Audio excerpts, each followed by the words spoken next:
This episode is sponsored by Launch. Are you an insurance agent that is tired of quoting business to try and find a better premium to win new deals? Are you looking for a way to differentiate and stand out from your competition? Well, look no further than Launch. Launch is an industry-leading software platform that gives you pre-built assessments that you can walk through with your prospect. Launch automatically calculates your prospect's risk score, and this allows you to show your prospect the areas you can fix to negotiate better premium and coverage with underwriters. Offer more value to your clients, turn missed sales into closed business, and most of all, become a better advisor to your clients. Visit getlaunch.io today to get more information on how you can use Launch to win more BORs starting right now. That's getlaunch.io to learn more. All right, welcome everybody to our next episode of GPP After Hours. Yeah. Good to see you. You too, man. We got coffee today. We do. We're not on the whiskey or the bourbon yet because it's 9 a.m. in the morning. It's morning time. But that's okay. Yeah. And Elliot's even got his cup that he can never lose track of. That's true. It's got my name on it. Why would you want to lose track of your coffee cup, Ryan? It's true. Well, there is a battle on whose cup's whose around here. Yeah, and I just wanted to put mine as my mark. It's bright blue as well, if you're watching on video. Yes. So we thought we'd talk about a recent episode that we had with Andy Mathisen today, which I thought was really intriguing on, Andy's with Glovebox, which if anybody doesn't know what Glovebox is, definitely should check them out. They're doing some really cool stuff. We talked a lot about client experience. We talked about a lot of different stuff. Yep. But one of the things that we thought was impactful that we didn't get to talk about too much on that episode, so we wanted to expand on it today, was his strategy when he was building his family agency in Colorado around centers of influence and getting referrals. And he just had an interesting perspective on it where he said if you had a really good plan for the first 6 months of your career, say, or the next 6 months, to go out and get those relationships with COIs, you can essentially set yourself up to get the right amount of referrals you need for the rest of your career. Yeah. If you just cultivate those relationships then. And he's got a very specific way that he was doing that with mortgage brokers and inserting himself in the process. So what were some of your takeaways from that conversation, that particular piece that you thought were good? Yeah, I think there's two in particular, and we can chat around them however you want to. But the first one is to have your value prop figured out. How can you go out and relieve pain for certain people? And that's where it starts, I think, from, at least our perspective, is if you're going to go out and talk to a mortgage broker and,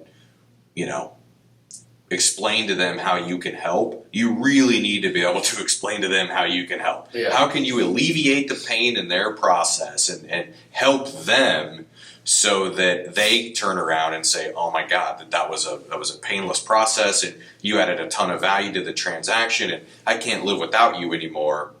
So we're just going to use you for everything. Yep. Like that value prop, you got to be able to articulate that and explain how you can alleviate pain. But then I think beyond that, the second point is that you have to be able to actually execute that. And, at a high level. Yeah.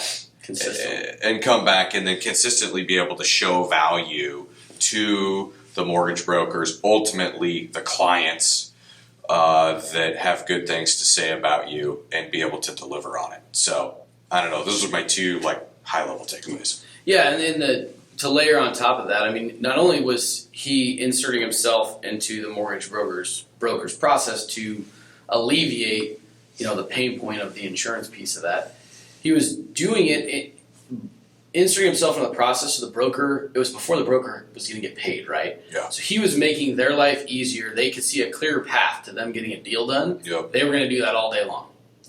They could have worked with the buyers, the person buying the house. They could work with their insurance agent, but they don't know how slow they are. They don't know if they're any good. They don't know if they're going to get them the docs they need. But they know Andy will, and they know their team will. Yeah. And so they're going to at least try to get their client to consider using them because they got to get the deal done. Mm-hmm. And I think that those types of situations exist no matter where you're at, working on commercial, I was just health gonna say that. insurance, Yeah, it really financial doesn't matter. services.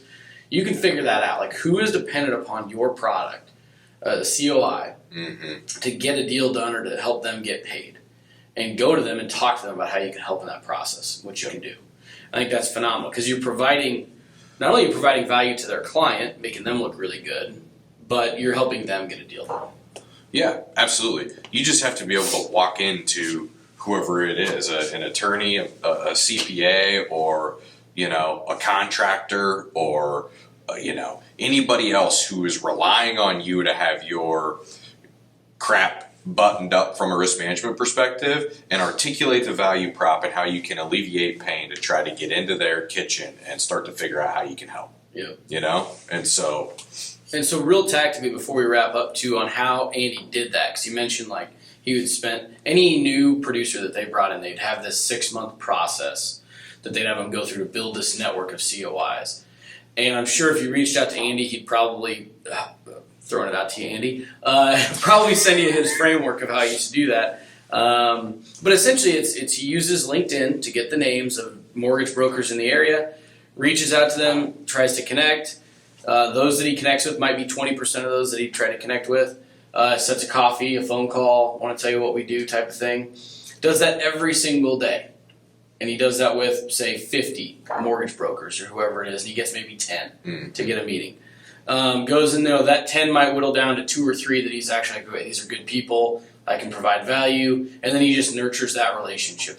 They called him the shot guy at one point, the shooter guy, excuse me, because he would go around and deliver shooters, right, to all of his people, just as his little deal to go in and talk to him about how things are going on and have some fun. And so he was able then to just nurture that. He'd get 20, 25 of those COIs, sending him, I think, 4 leads a month was what he was averaging to each person was. So they'd get 100 leads a month from these 25 different COIs. And that, then you work through your close ratios, and that got them to where they need to be. So totally. But you spend that time in 6 months, and then you just got to nurture those, and you're set up for a long time. Absolutely. Yep. It's the gift that keeps on giving. So go back and listen. The whole year round, Clark. Go back and listen to the episode with Glovebox. That's right. And Andy. And we'll catch you on the next GPP After Hours. Perfect. See you later.